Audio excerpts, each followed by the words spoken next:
This happened to me a few years ago, but I still can't explain it. Sometimes I wonder if it was all just a bad dream, but the details are too vivid for me to brush it off. It started on a quiet Sunday afternoon. I had just moved into a new apartment in a small town on the outskirts of the city. It was a typical fixer-upper kind of place, old but with character. The building was a two-story duplex, and my unit was upstairs. The previous tenants had moved out, and I was excited to start fresh. I'd spent the day unpacking and getting settled in. Nothing strange. I even ran errands and came back in the late afternoon, just as the sun was setting. I was exhausted, but the place was starting to feel like home. I made myself a quick dinner and curled up on the couch to relax. That's when I first heard the knocking. It wasn't loud or aggressive, just soft, almost hesitant. At first I thought it was the neighbors, maybe someone coming over to say hello. But then I realized there was no one else around. The unit next to mine had been vacant since I moved in. Still, I got up and walked to the door. I checked through the peephole. Nothing. I stood there for a moment confused. Maybe it was just a noise from the building settling. I was about to turn away when the knocking came again. But this time, it was more insistent.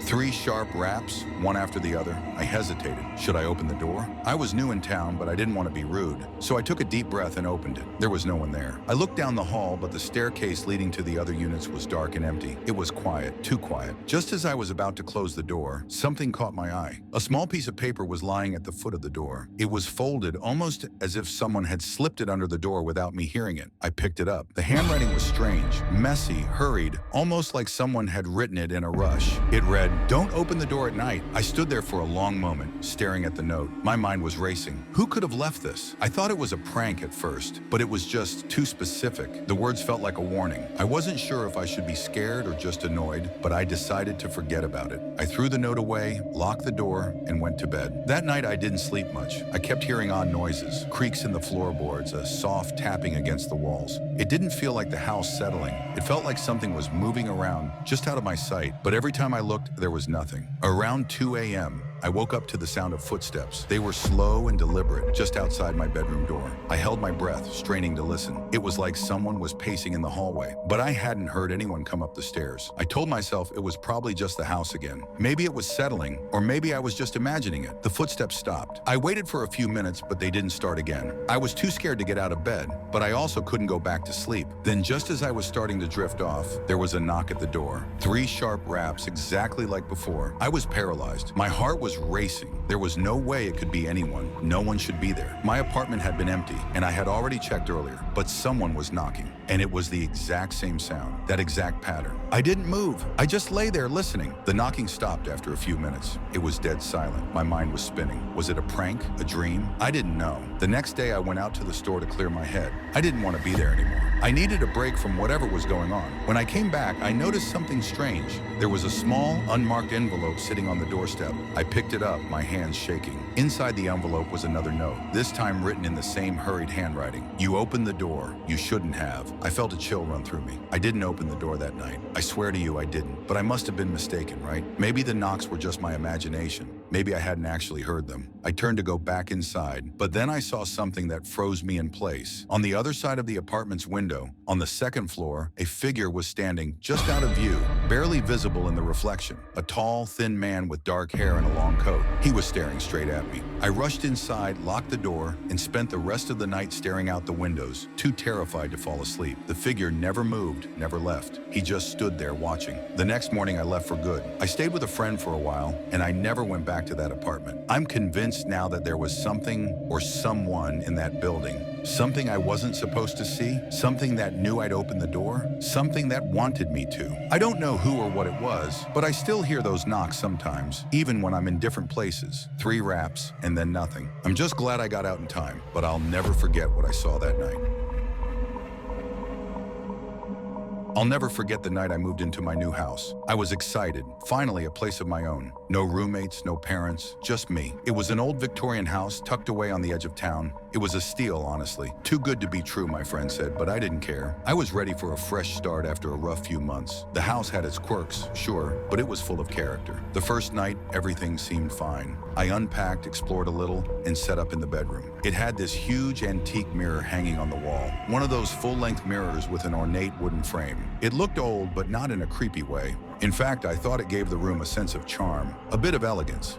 That night, as I was laying in bed trying to fall asleep, I kept thinking about how quiet the house was. The kind of silence that feels a little too heavy. I could hear the soft creaks of the house settling, but other than that, there was nothing. At some point in the night, I woke up, startled by the sound of what seemed like whispering. It was coming from the direction of the mirror. I turned my head to look, but the mirror was just reflecting the room. Nothing out of the ordinary. I figured I was hearing things and dismissed it, but as I was about to drift back to sleep, I caught a glimpse of something in the mirror, a shape. It was barely visible at first, just a blur in the reflection standing behind me. But when I turned to look, there was no one there. I shook my head, trying to convince myself I was just overtired. The house was old, and old houses make weird sounds, so I closed my eyes again and ignored it. The next few days passed without anything strange happening. I spent time unpacking, setting up my furniture, and getting to know the house. But the mirror, every time I walked past it, I'd catch a fleeting glimpse of something. Just out of the corner of my eye, a shadow, a figure standing behind me for a split second.